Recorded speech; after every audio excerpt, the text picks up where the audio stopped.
درود دوستان، به محفل 13 خوش اومدید. اگر موافق باشید بریم و دو داستان امشب رو بشنویم.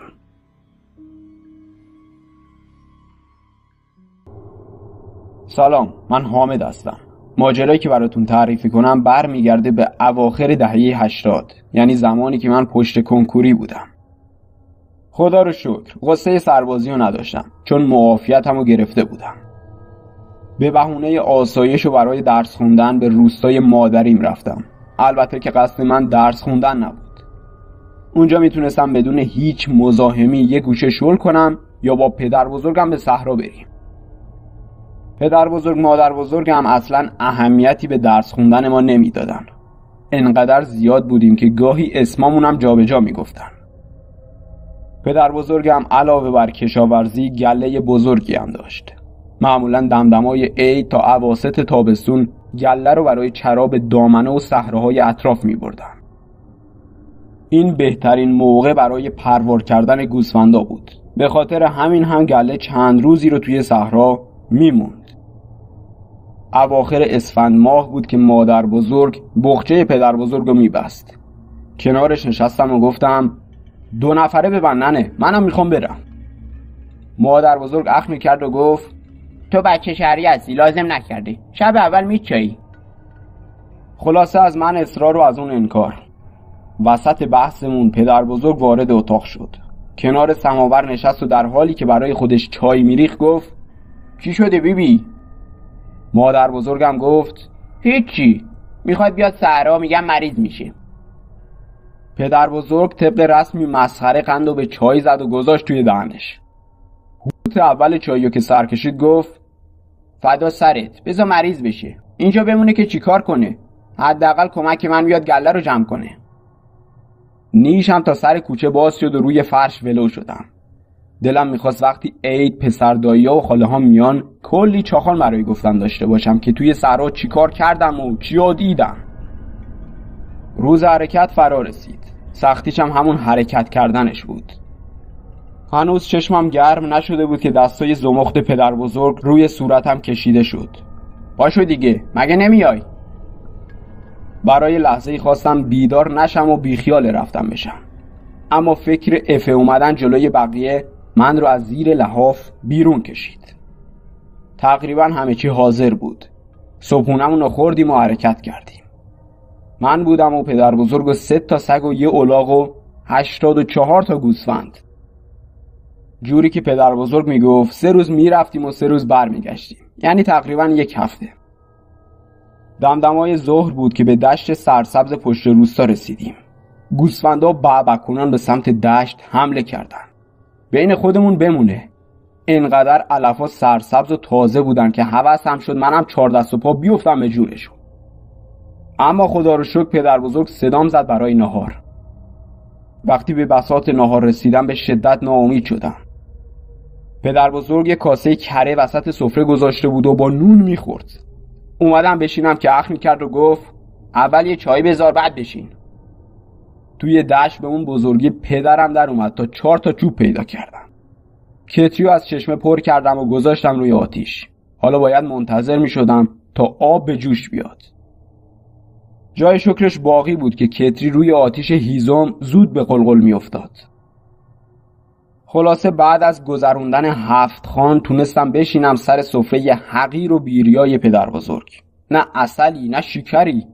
پیرمرد جوری کره بیمزه رو با نون میخورد انگاری یکی از گوسفندا رو کباب کرده. حقیقتش من ابله هم فکر میکردم توی این چند روز قراره همش کباب بخوریم. اما نگو پدر بزرگ منو کباب میکرد که دست به پشم گوسفنداشم نمیزد. خلاصه تا دمدمای غروب توی دشت ثابت موندیم. بعد از اون پدر بزرگ گله رو حرکت داد سمت دامنه. با پایین رفتن خورشید ما بالا و بالاتر میرفتیم. به قدری هوا سرد شده بود که کاپشنم از روی الاغ برداشتم و پوشیدم، اما بازم سرد بود. بالاخره به منزل اول رسیدیم. تازه اون موقع بود که دلیل حرکتمون به سمت دامنه رو فهمیدم. پای کوه یه زاغه بود، انگاری اونو برای اقامت گوسفندا ساخته بودن. پدر بزرگم وضو گرفت و منو مأمور جا کردن گوسفندا توی زاغه کرد. انگاری گوسفندا هم فهمیده بودن با کی طرفن. همشون شاخبازی در می آوردن و اگه سگا نبودن تا الان مشغول جا کردنشون بودن. کارم که تموم شد با افتخار در زاغه رو بستم و رفتم سمت پدر بزرگ. نمازش تموم شده بود و بساط شامو مهیا می کرد. خدا می کردم بازم کره نباشه. جرأت هم نداشتم ازش بپرسم شام چیه. بالاخره خودش صدام کرد. دیدم یه قابلمه کوچیک از روی آتیش برداشت و گذاشت وسط سفره. اون موقع بود که فهمیدم گوشت قرمه است. اینم از ابتکارات قدیمی ها بود و یه جورایی حکم فست فود داشت. منظورم اینه که سریع آماده میشد. هنوز شام از گلوم پایین نرفته بود که پدر بزرگ الاغ و آورد کنار خودمون و تنابشو به زمین بست. منتظر بودم تا چادری برپا کنه و بریم توش، اما انگار خبری از این سوسول بازی ها نبود. یه چیز کفن مانند که از پوست گوسفند بود بهم داد و گفت اینم از لافتوشکت، بخواب اما گوش به زنگ باش. نگاهی به پوست گوسفند کردم و دمق شدم. مطمئن بودم توی اون سرما قرار نیست پلکام گرم بشه، اما اشتباه فکر میکردم. وقتی وارد اون پوست شدم متوجه شدم حتی از خونه شهرمون توی تابستونم گرمتره. یه گرمای دلپذیر داشت، جوری که هوس میکردی همونجا بمیری. خلاصه خیلی زود چشمام گرم شد و کنار آتیش به خواب رفتم. خواب رفتن ما همانا و اومدن اونا هم همانا. منظورم گرگ و پلنگ نیست. گرگا از ترس سگای نرخر پدر بزرگ جرأت نزدیک شدن نداشتن، مگه اینکه یکی بهشون پول میداد. وسطای شب بود که با صدای غرغر پدر بزرگم بیدار شدم. از ترس اینکه کاری گردنم نندازه یواشکی مشغول دید زدن شدم. انگار آتیش خاموش شده بود. پشت سر هم بسم الله میگفت و به اطراف نگاه میکرد. وقتی آتیش رو روشن کرد تازه متوجه شدم واسه چی بسم الله میگه. پشت سر هم سنگای کوچیکی کنار آتیش فرود می اومدن. برای لحظه خون به مغزم نرسید. وقتی بسم الله گفتن پدر بزرگ و سنگریزه ها رو کنار هم گذاشتم فقط به یه جواب رسیدم. دیگه طاقت نیاوردم و از پوست اومدم بیرون. رو به پدر بزرگ گفتم گرگ اومده؟ انگار تازه یادش اومده بود منم باهاش هستم. دست پاچه شد و گفت آره انگار، اما جلو نمیان، از آتیش میترسن، تو بخواب. نمیدونم چرا اما حرفشو باور کردم و دوباره برگشتم توی پوست گوسفند. شب عجیبی بود، انگار همه چی توی خواب اتفاق میافتاد. هنوز پلکام گرم نشده بود که احساس کردم کسی آتیش رو فوت میکنه. وقتی چشمامو باز کردم دیدم پدر بزرگ درست روبروی من خوابیده، یعنی دقیقاً اونور آتیش. ناخودآگاه نظرم به شعله‌های آتیش جلب شد. باور کردنی نبود. شعله‌ها بی دلیل به اینور اونور کج می‌شدن، انگار در مسیر جریان باد قرار داشتن، اما پای دامنه هیچ بادی نمی‌وزید. خدا می‌کردم پدر بزرگ بیدار بشه و دوباره به اوضاع سر و سامون بده، اما انگار به خواب اصحاب کهف رفته بود. اونقدر شعله‌ها چپ و راست شدن تا کم کم خاموش شدن. جرأت تکون خوردن را نداشتم. احساس کردم صدای راه رفتن از پشت سرم میاد. چشمامو بستم و خودمو به دست تقدیر سپردم. صدای پا لحظه به لحظه نزدیک و نزدیکتر شد تا بالاخره به من رسید و از من رد شد. کاملا واضح صدای تحرکاتش رو میشنیدم. وحشت وجودم رو گرفته بود و قفل کرده بودم. شرایط بد و بدتر شد تا اینکه صدای آشنایی به گوشم خورد. پدر بزرگ دوباره چیزی میگفت. همین باعث شد تا دوباره جرأت پیدا کنم و چشمامو باز کردم. باورم نمیشد. پدر بزرگ کنار آتیش تازه خاموش شده نشسته بود و دوباره اون رو روشن میکرد. از سر و وضعش معلوم بود که تازه از خواب بیدار نشده. ناخودآگاه چشمم به جای خوابش افتاد. توی پوست یه نفر خوابیده بود. پدر بزرگم بود. دیگه طاقت نیاوردم و با نعره از جا پریدم. پدر بزرگ کنار آتیش دوید سمتم و گفت حامد چته بابا؟ خواب دیدی؟ با لکنت گفتم یه جن اینجاست، توی پوست گوسفنده. پدر بزرگ نگاهی به پشت سرش کرد و بعد از برانداز کردن پوست گفت نترس، اون جن نیست، آدمیزاده. بعدم با نگاه مرموزی به هم خیره شد. کم کم لبخندی صورتش رو در نوردید. لازم به حرف زدن نبود، منظورشو فهمیده بودم. حتی توان نعره زدن هم نداشتم. با شدت به زمین برخورد کردم و اونجا بود که از خواب پریدم. صبح شده بود. نفس راحتی کشیدم. همش خواب بود. پدر بزرگم گوسفندا رو از زاغه بیرون آورده بود. پا شدم رفتم سمت چشمه‌ای که از کوه میومد. چند باری آب سرد چشمه رو به صورتم زدم تا بلکه همه رو بشوره و ببره. بعد از خوردن صبحونه که نون و پنیر بود، گله رو به سمت کوه حرکت دادیم. مسیر طاقت فرسایی بود. بیشتر از خودم دلم برای الاغ میسوخت. پدر بزرگم داد زد چیه؟ میخوای بارشو ببری؟ خندیدم و گفتم نه، مگه من الاغم؟ پدر بزرگ قیافه حق به جانبی گرفت و گفت مگه نیستی؟ اخ میکردم و گفتم پدر بزرگ اگه من خر باشم اون وقت. وسط حرفم پرید و گفت باباتم خره. سپس خندید. پدر بزرگ اکثر اوقات برج زهرمار بود و من باید این شوخ طبعی‌هاش رو به فال نیک میگرفتم. همچنان درگیر بالا رفتن از کوه بودیم که پدر بزرگ گفت دیشب چه شده بود حامد؟ با تعجب پرسیدم نمیدونم، شما گفتین گرگ اومده، منم دیگه تا صبح بیدار نشدم. پدر بزرگ اخ میکرد و توی فکر فرو رفت. همین سکوت کافی بود تا 1000 تا سوال توی مغزم به وجود بیاد. وقتی رسیدیم بالای کوه و چشمم به دشت پشتش افتاد، پشمام سبز شدن. تا به اون روز چنین منظره سرسبزی رو ندیده بودم.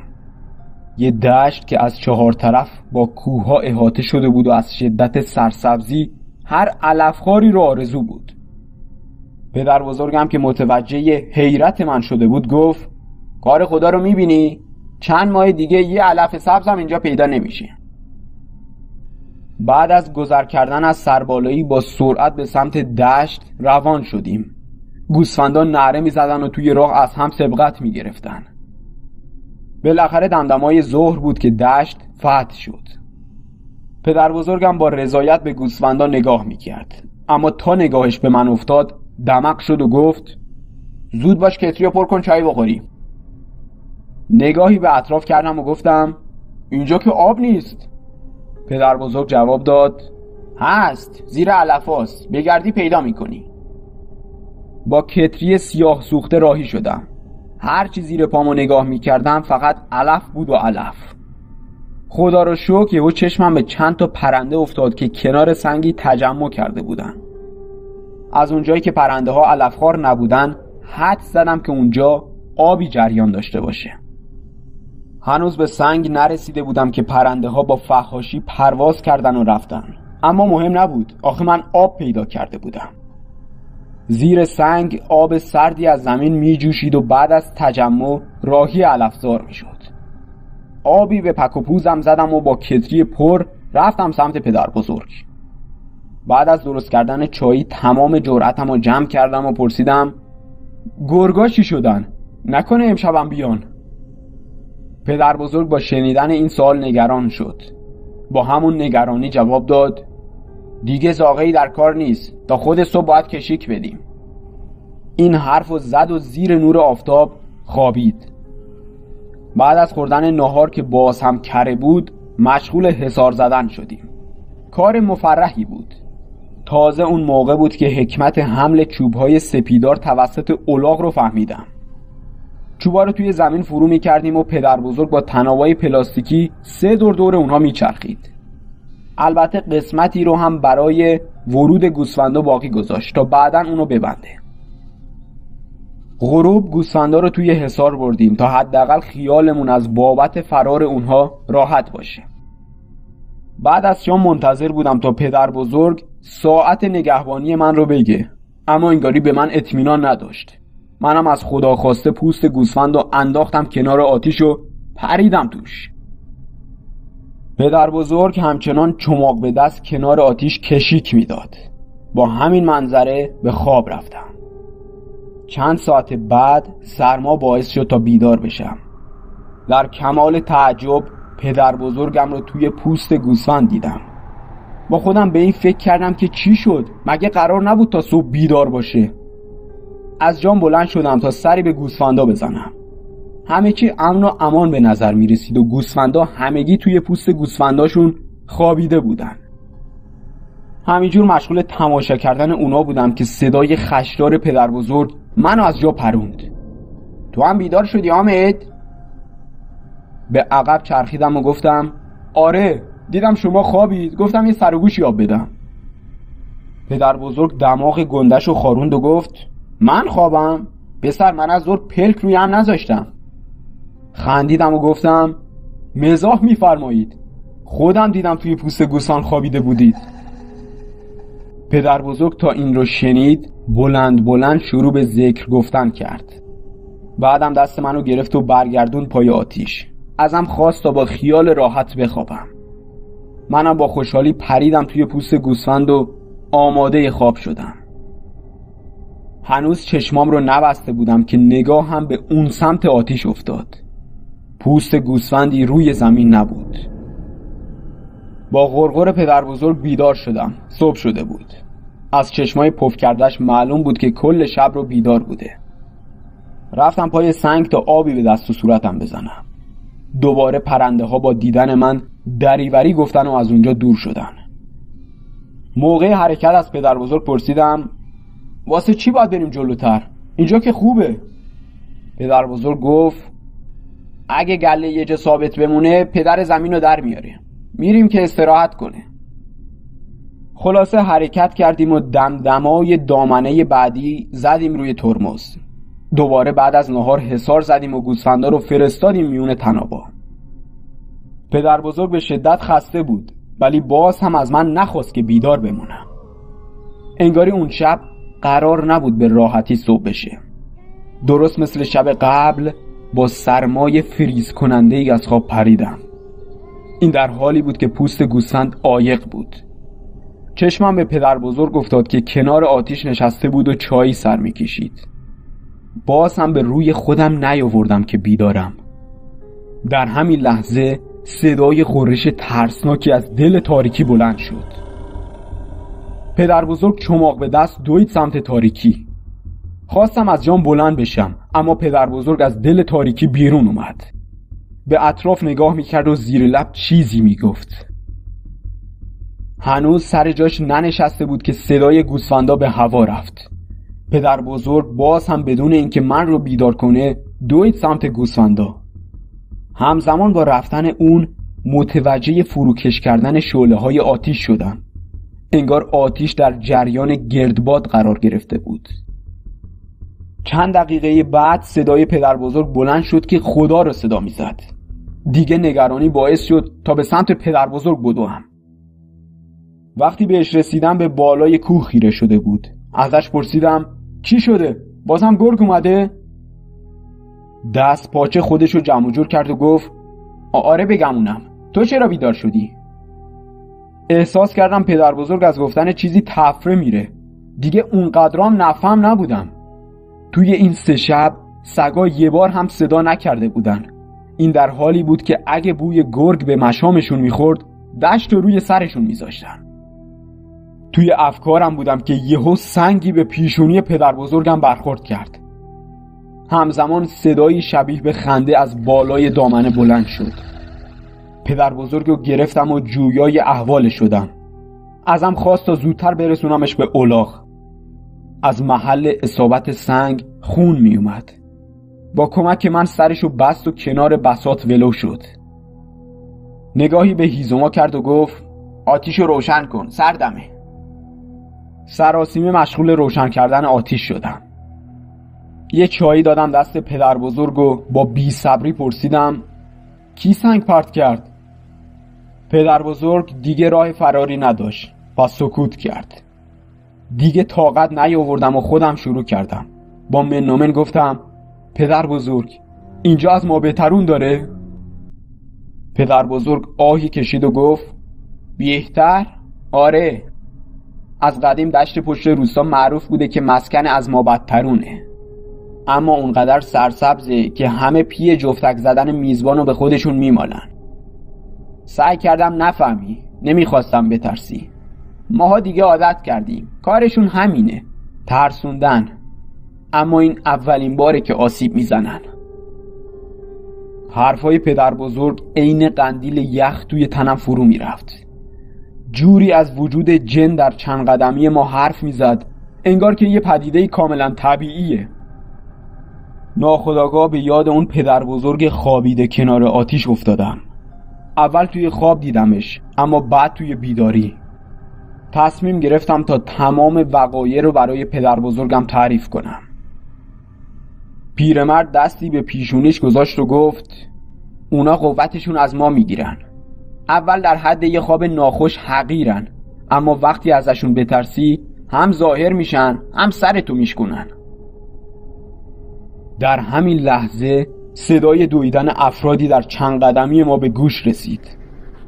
پدر بزرگ دست من رو گرفت و گفت حامد نترس، اونا رو قوی نکن. اما هر چی سعی میکردم نترسم بیشتر میترسیدم. بالاخره از چیزی که میترسیدیم اتفاق افتاد. اول با سنگریزه شروع کردن و کم کم سنگ‌ها درشت شدن. سگ‌ها به تلاطم افتاده بودن و به سمت تاریکی واق می‌زدن. پدر بزرگ پوست گوسفند رو روی سر خودش و من انداخت و منو در آغوش گرفت. تازه اون موقع بود که فهمیدم یه برج زهرمار چقدر میتونه مهربون باشه. تا وقتی بیدار بودم برخورد سنگ به پوست گوسفند رو احساس میکردم. نمیدونم دقیقاً کی به خواب رفتم. وقتی بیدار شدم خورشید وسط آسمون بود و دور تا دور آتیش پر از سنگ بود. دوباره به یاد دیشب افتادم و گفتم پس خواب نبود.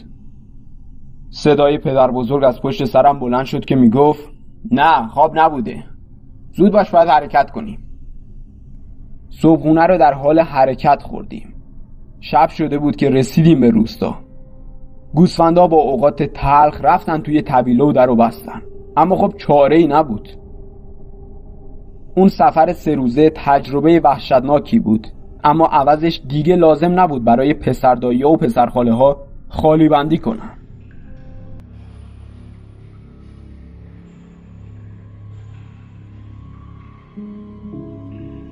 سلام. تقریباً 4 سال پیش بالای یه تپه که به میدون تیر ختم می‌شد سرباز شدم. به غیر از من سرباز پایه بالاتری به اسم آزاد اونجا خدمت می‌کرد. آزاد روزای اول بهم گفت که اینجا از 7 دولت آزادیم. تقریباً هر ماه گروهان‌های آموزشی برای تیراندازی به اینجا میان و ما فقط باید جای سیبلا رو بهشون نشون بدیم و تمام. به غیر از این وظیفه مهم، میدون تیر چند تا وسیله مثل تانکر آب و اینجور چیزا داشت که باید ازشون مراقبت میکردیم. روزای اول یکم کما زده بودم. آخه از شهر دور بودیم و آزادم سرباز نکشی بود. انقدر تنبل شده بود که حتی روز اول میون سفره نون کپک زده پیدا کردم. با تعجب بهش اطلاع دادم که نونا کپک زدن. آزاد با بیخیالی ریشای فابریکشو خاروند و گفت طوری نیست، نون زیاد داریم. جدا از اون توی اون میدون تیر یا بهتره بگم طویله هیچ وسیله‌ای برای سرگرم شدن هم نداشتیم. یه تلویزیون بود که اونم جایی نشون نمیداد. آزاد میگفت قرار حفاظت یه مبدل دیجیتال برامون بفرسته، اما قبلش باید جای فلش رو در بیارن که خدای نکرده ما وسط کوه و بیابون فیلمای بد نبینیم. گاهی اوقات اونقدر حوصله‌ام سر میرفت که ساعتها برفک تماشا میکردم. بدتر از اون وضعیت غذامون بود. از اونجایی که از پادگان دور بودیم به ما جیره خشک میدادن، ولی نه من عرضه آشپزی داشتم نه آزاد. مرتی که توی اون مدت فقط یاد گرفته بود همه چی رو آبپز میکرد. یادم یه بار که برامون جیره خشک آوردن گوشتا رو خرد کرد و گفت که اگه امشب نپزیمشون خراب میشن. آخه ما یخچال نداشتیم. منم با خوشحالی منتظر یه شام درست و درمون بودم. وقتی از سرکشی میدون تیر برگشتم دیدم بوی گندی از سوی اتاق به مشامم میرسه. بو از سمت پیکنیک میومد. در قابلمه رو که برداشتم دیدم آزاد تمام گوشتا رو توی آب ریخته و قرار وقتی جوشید به خوردمون بده. رنگ آب به طرز زناواری سیاه شده بود. از ترس اینکه اول خدمتی شهید بشم خودم رو به مریضی زدم و رفتم روی تخت. نیمه های شب شنیدم که آزاد سفره رو پهن کرده بود و منو صدا میزد. من که میدونستم چه آفتی انتظارم رو میکشه جوابش رو ندادم. یادم خودشم چند تا تیکه بیشتر نخورد. مشکلات دیگه هم داشتیم که حالا همه رو نمیخوام بگم، ولی خب همینقدر بدونید که آب لوله کشی هم نداشتیم و واسه یه دستشویی رفتن پدرمون در می اومد. یه سگ ولگردی هم بود همیشه میرفت توی دستشویی چنبره میزد. روز اول وقتی سگو توی دستشویی دیدم ترسیدم که موقع انجام کار یه جای گاز بگیره. به آزاد گفتم بیاد کمک کنه تا سگو ببریم بیرون. آزاد با بیخیالی پوکی به سیگار زد و گفت برو کارت نداره. انگار دوتایشون از همدیگه یاد گرفته بودن. خلاصه که اوضاع ما این بود تا آزاد رفت به مرخصی پایان دوره. شب اول که اونجا تنها شدم اتاق ریختم بیرون و مشغول سر و سامون دادن به وضعیت اونجا شدم.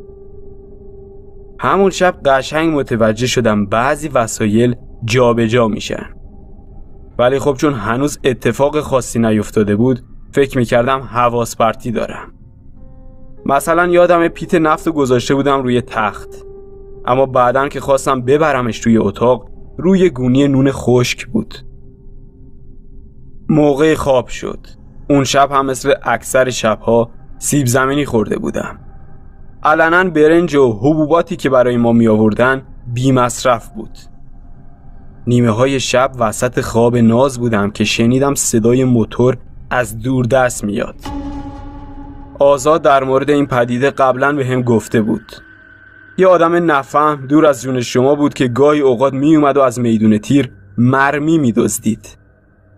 حالا اینکه این مرمی‌های کج کوله به چه دردش می‌خوردن خودش می‌دونست. وظیفه ما این بود که اون از اونجا فراری بدیم. من با رکابی از اتاق زدم بیرون. دیدم چند صد متر جلوتر پای کوه یه نفر در حال تردده. اما موتوری به چشمم نیومد. چماقی از راهرو برداشتم و حرکت کردم به سمت طرف.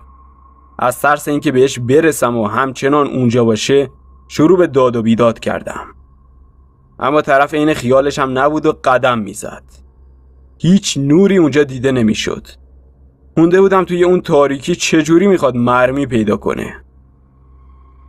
خاکریز 300 متر رو رد کردم. یارو همچنان قدم میزد. 200 متر رو رد کردم. بازم اونجا بود و بهم زل زده بود. دیگه خودم رو برای یه بزن حسابی آماده کرده بودم که به خاکریز 100 متر رسیدم. وقتی از خاکریز بالا رفتم چماق توی دستم سر خورد. آخه از ترس عرق کرده بودم. اما تا رسیدم بالای خاکریز هیچ اثری از دزد مرمی ها نبود.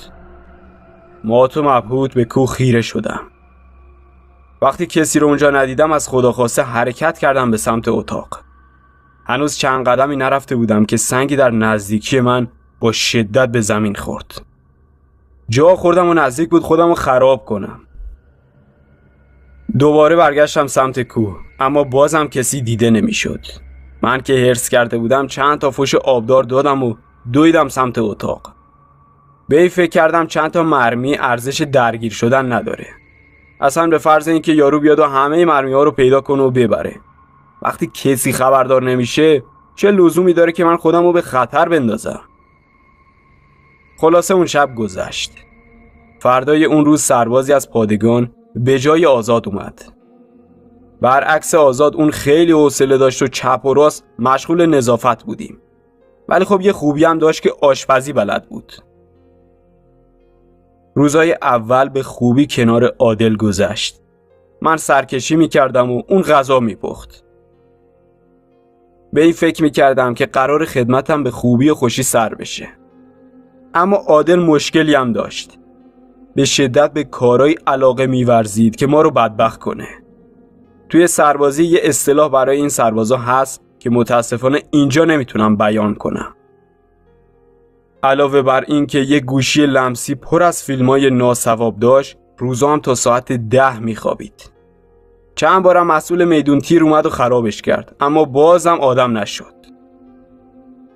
گذشت تا اینکه یه روز ظهر عادل نگاهی به لوبیاها کرد و گفت که اگه اینا رو زودتر نپزیم آفت میزنه و حروم میشه. بهش گفتم داداش تو که همه چی بلدی بپزی، یه لوبیا هم بار بذار. حیف سرباز میدون تیر باشیم تیر اندازی نکنیم. عادل با حسرت نگاهی به من کرد و گفت آخه داداش لوبیا بدون ادویه که نمیشه. ما هم که از شهر دوریم. اما اگه پایه باشی یه کارایی میشه کرد. ازش پرسیدم چه کار؟ عادل بهم گفت بالای کوه قلعه‌ای وجود داره که پشتش زمینای کشاورزی مردم شروع میشه. از اونجایی که خودش هم بومی منطقه بود میدونست که زمینها زیر کشت سیر هستن. منو وسوسه کرد بعد از غروب وضعیت کامل کنیم و بزنیم به دل کوه. میگفت سیر رو به هر غذایی بزنی مزه‌شو از این رو به اون رو میکنه، مخصوصا عدسی. اولش ترسیدم بی موقع حفاظت و بازرسی برسن و اضاف بخوریم. عادل که از این بگاهی‌ها زیاد داده بود خندید و گفت فکرشو نکن بابا، میگیم شخصی اومده بود رفته بودیم دنبالش، تازه کلی هم از همون تشکر میکنن. من که به دستپخت عادل ایمان آورده بودم قبول کردم. هنوز الله اکبر اذان رو نگفته بودن زدیم به دل کوه. من به کل اتفاقای چند شب پیشتر رو از خاطر برده بودم.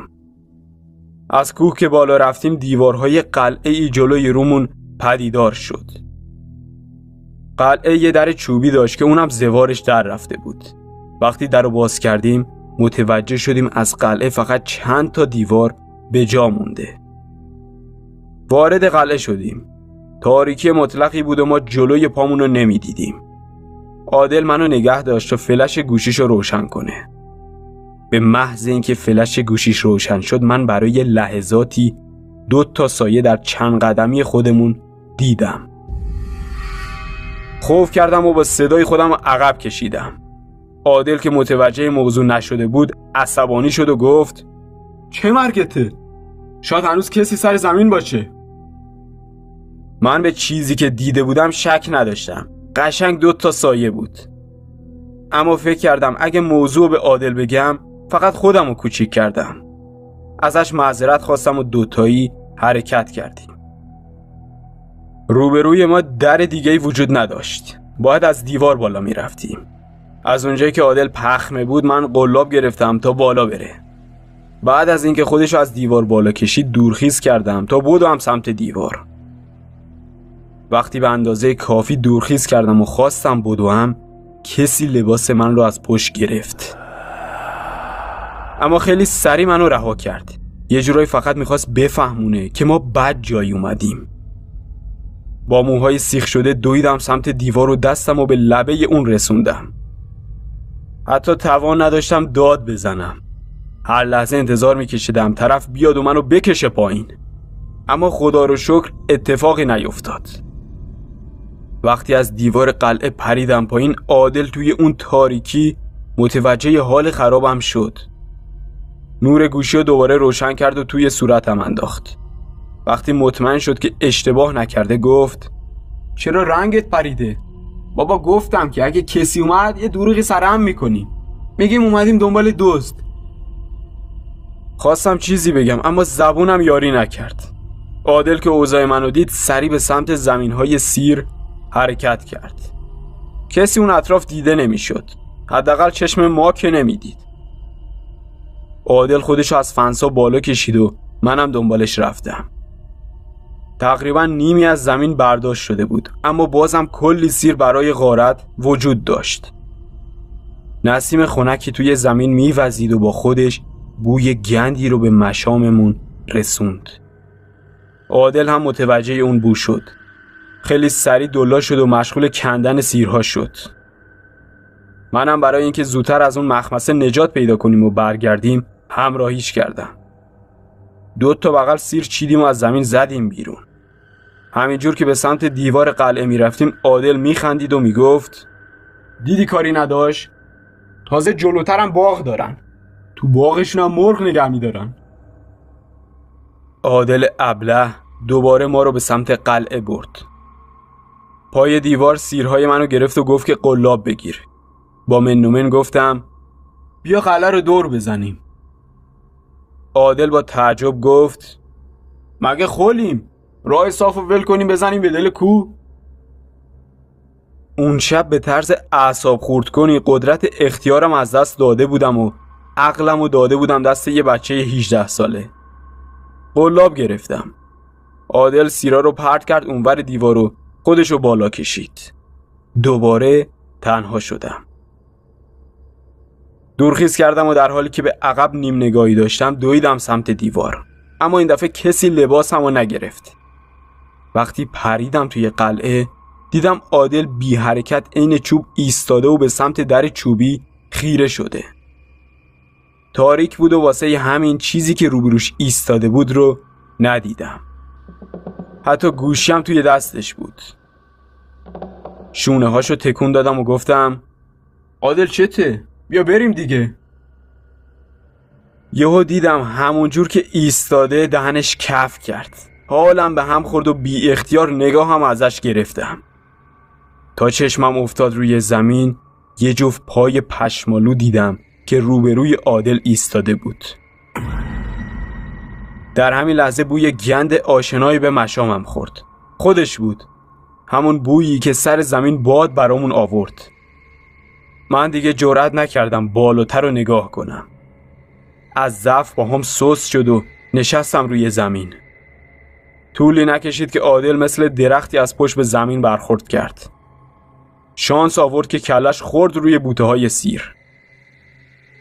برای لحظه‌ای 6-7 ماه اضاف و دادگاه نظام از جلوی چشمام رد شد.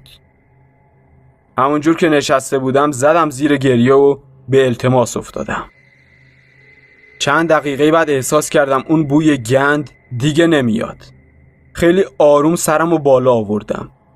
دیگه خبری از اون پاها نبود. مثل دیوونه ها پاهای عادل رو گرفتم و کشوندمش به سمت در خروجی. شانس آورد جلوی در به هوش اومد، وگرنه توی دامنه کوه کله‌شو میترکوندم. چند باری لگد انداخت که متوجه شدم به هوش اومده و ولش کردم. رنگ صورتش به سفیدی مهتاب شده بود و میدرخشید. بدون اینکه حرفی بزنه از جا بلند شد و به سمت اتاقمون به راه افتاد. تازه وقتی رسیدیم به اتاق دیدم شلوارشو خیس کرده، ولی به روش نیاوردم. دوتایی چسبیدیم به هم و اون شب پیش هم خوابیدیم. از یه طرف اون اتفاقا، از یه طرف هم بوی گند شاش اجازه نمیداد بخوابم. خلاصه بر بدبختی که بود خورشید بالا اومد. همچنان عادل از اون قضیه حرفی نمیزد. دمدمای ظهر دیدم اومد سمتم و گفت که گوشیشو توی قلعه جا گذاشته. زدم به پیشونیم و گفتم داداش بی خیال شو. اما عادل اصرار کرد. از اونجایی که روز بود قبول کردم و رفتیم سمت قلعه. گوشیو بدون هیچ مشکلی برداشتیم و اومدیم پایین.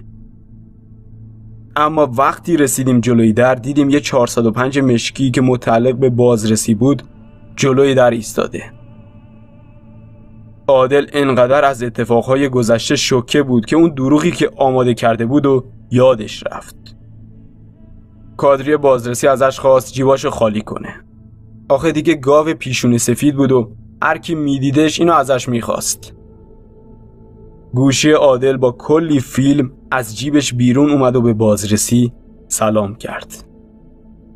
فردای اون روز جاشو تغییر دادن. منم که دیگه طاقت اونجا موندن رو نداشتم بهونه جور کردم تا برگردوننم پادگان. خلاصه واسه یه دسته سیر خودمونو دادیم زیر تانک. چند ماه بعد از این موضوع عادل گفت که اون شب توی قلعه خودش رو دیده. همینم باعث شده که آب روغن قاطی کنه. اما من مطمئنم اون پاهای پشمالو متعلق به عادل نبود. خب دوستان داستان امشب هم به پایان رسید. اگر خوشتون اومد میتونید با لایک کردن ویدیو به دیده شدن بیشترش کمک کنید. در پناه خدا باشید. ارادتمندتون. 13